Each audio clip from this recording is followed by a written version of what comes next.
Erica Willis vanished without a sound. Lydia Monroe disappeared a year earlier under the same chilling circumstances. Hannah Cho?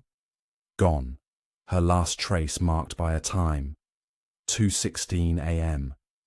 3 women, unknown to each other, drawn together by a silent predator obsessed with a single frozen moment. As detectives unraveled their stories, they uncovered a hidden world of secrets, strange rituals, and a killer who left behind no screams, only the ticking of clocks. It began in November 2021, when Erica Willis, a 34-year-old school librarian in Elmwood Falls, failed to show up for work. She wasn't the type to disappear without a word. Known for her punctuality and quiet dedication, Erica was well liked in the community. Her co-workers assumed she might be dealing with a cold or needed a day off. But when she didn't respond to texts or calls and missed a staff meeting she had personally organized, people grew worried. By the second day, her best friend Amanda drove to her house. Erica's car was still in the driveway, parked exactly where it always was. But the mailbox was full, and the porch light was still on in the middle of the day. Amanda called the police. When officers arrived at Erica's small, tidy home, nothing seemed out of place at first glance. The door was locked, and there were no broken windows or signs of forced entry. They entered using a spare key Amanda provided. Inside, the house was unusually quiet. Her handbag and phone were on the kitchen counter. Her keys were on their usual hook. The dishwasher had been halfway unloaded. A kettle full of cold water sat on the stove. Her bed was made, and there were no signs of a struggle. The cat, Muffin, was curled up on the couch, visibly agitated and hungry, as if it hadn't been fed in over a day. That was the first real clue that something was wrong. A missing persons report was filed, and detectives started canvassing the neighborhood. Neighbors reported nothing out of the ordinary, except one woman across the street who claimed she saw Erica's porch light flicker on and off several times around midnight, which she found odd. Police requested surveillance footage from nearby gas stations and traffic cameras. One camera, located about a mile from Erica's house, captured a curious moment. At 10:48 p.m., the night before she was reported missing, Erica's car was seen pulling into a gas station. It idled there for 2 minutes. Then, a man in a dark hoodie was seen entering the passenger side. The car pulled away a minute later. Erica was driving. The footage was grainy and too dark to make out the man's face. No other identifying features stood out, but his walk was deliberate. He didn't hesitate or look around nervously.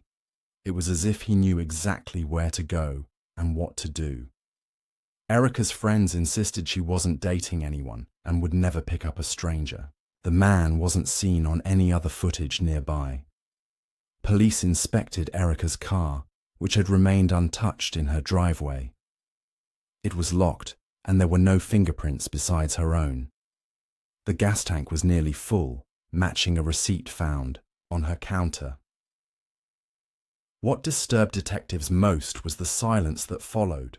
No activity on Erica's bank accounts, no phone calls, no texts. She had vanished completely, leaving behind no note, no hint, no trail. At first, investigators hoped she had run off voluntarily, but the stillness of her home, the unfinished chores, and the look in her cat's eyes painted a different picture.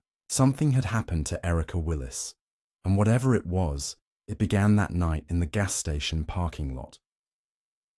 The gas station footage became the focal point of the investigation. Detectives reviewed it frame by frame, hoping to extract some, identifying details from the man who entered Erica Willis's car. Despite the poor video quality, they noted subtle cues. His build was average, his gait steady, and he wore dark jeans with a hooded jacket. His face remained hidden, either by the shadow cast from the overhead lights or deliberately obscured by the hoodie. It was impossible to tell if he spoke to Erica or if there was any sign of distress. What stood out, though, was the calmness of the interaction. There was no forced entry, no sign of panic. He got into the passenger side as if he was expected. With no immediate way to identify him, detectives turned to Erica's digital life. Her phone, recovered from her kitchen counter, was examined by forensic analysts. They found no unusual messages, no incoming calls from unfamiliar numbers, and no deleted texts. Her recent web activity was mundane. Online grocery orders, few library logins, and a weather search. But one thing stood out. A rideshare app was opened around 10:30 p.m., the night she went missing. The order was never confirmed, and no ride was dispatched. Still, it suggested Erica might have been planning to go somewhere. The mystery deepened when a jogger, 3 days later, discovered a scarf in Willow Park, 5 miles from Erica's home. It was buried under a patch of leaves near a dirt trail. The scarf was dark blue with small silver stars, a pattern Erica's sister confirmed she often wore. The jogger thought it might be trash at first, but when he picked it up, he noticed blood. It was partially dried and crusted in small streaks. He called police immediately. Forensics tested the scarf and confirmed it belonged to Erica. But there was something more disturbing. Mixed with her blood was another person's DNA, unidentified, but clearly male. This was the first concrete sign of foul play. Investigators cross-referenced the unknown DNA against criminal databases, but there were no matches. Whoever he was, he had never been arrested, or at least never had his DNA on file. The park where the scarf was found became the next major crime scene. Police combed through the area for days, searching for any additional items, clothing, personal belongings, weapons. Nothing else was found. But the location itself raised alarms. The trail where the scarf was discovered wasn't well traveled. It was known only to locals or experienced hikers. This implied familiarity. Whoever had discarded it knew where to hide evidence. As detectives continued their search, they began looking into other missing person cases within a 30-mile radius. Most didn't fit the pattern, but one stood out. Lydia Monroe, a 29-year-old nurse, had disappeared the previous year under oddly similar circumstances. Her last known location, a gas station at night. Her car was found in her driveway. Her phone was left at home. Like Erica, she had simply vanished.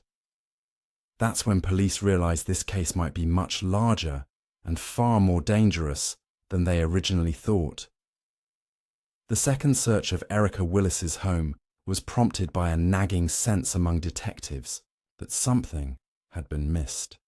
The initial walkthrough found no signs of forced entry, no clear disturbance, and no apparent clue pointing to where she had gone or who she might have been with. But now, with the discovery of her blood-stained scarf and the growing suspicion that her case might be linked to a broader pattern, investigators approached her home with fresh eyes and deeper scrutiny. This time, they examined every corner, every drawer, and every possible hiding space.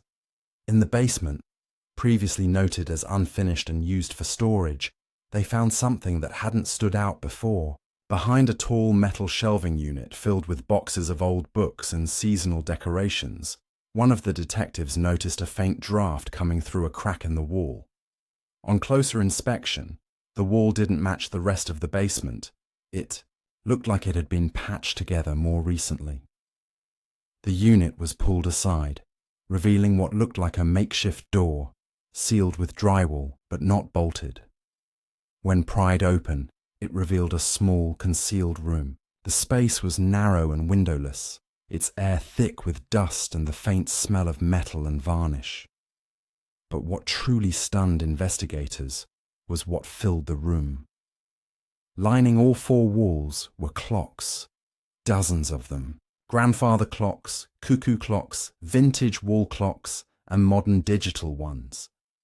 Each was frozen at the exact same time, 2:16. Some clocks had stopped long ago, their hands rusted in place, while others appeared to have been deliberately tampered with, their batteries removed or gears jammed. In the center of the room sat a single wooden chair, facing a table with one object on it, a small slip of paper. On it, written in faint pencil, were the numbers 2:16, 4:19. The room was cold and unsettling, with a sterile silence broken only by the faint, occasional creak from the wood overhead. Detectives documented every inch. They had never seen anything like it in a missing persons case. Who had built this room? Had Erica created it? Or had someone else used this space without her knowledge? The numbers became a key point of focus. 2:16 clearly aligned with the time the clocks had all been set to. The rest, 04:19, seemed to resemble a date. When investigators looked into it, their unease only grew. On April 19, 2020, Lydia Monroe, the nurse who had disappeared under similar circumstances, was last seen. Her phone records showed her final activity had occurred at 2:16 a.m. This was no coincidence. Someone was deliberately marking a pattern, freezing time as if preserving a moment. The room, bizarre as it was, wasn't random. It was part of a ritual, a message, a warning. The presence of the chair in the middle of the clock-lined room suggested observation or judgment, and the realization hit hard. Erica's disappearance might not have been her first encounter with whoever was responsible. The room may have been waiting long before she vanished.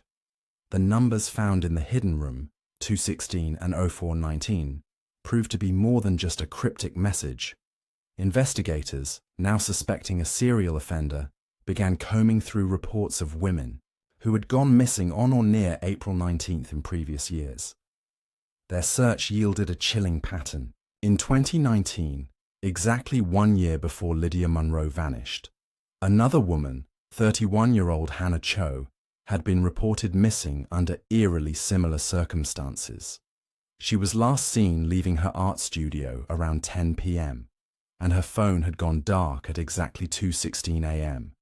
Her case, like Lydia's, had gone cold. No evidence, no witnesses, no motive. With 3 women now connected not only by the time of their disappearance, but by the subtle, precise timestamp of 2:16, investigators could no longer deny the presence of a larger, calculated plan. The same kind of eerie stillness had followed each case. No ransom notes, no communication, and no obvious cause for concern beforehand. All 3 women had seemingly ordinary lives. None had enemies. Each had vanished in late fall or early spring, and each case left behind just one strange detail: time itself.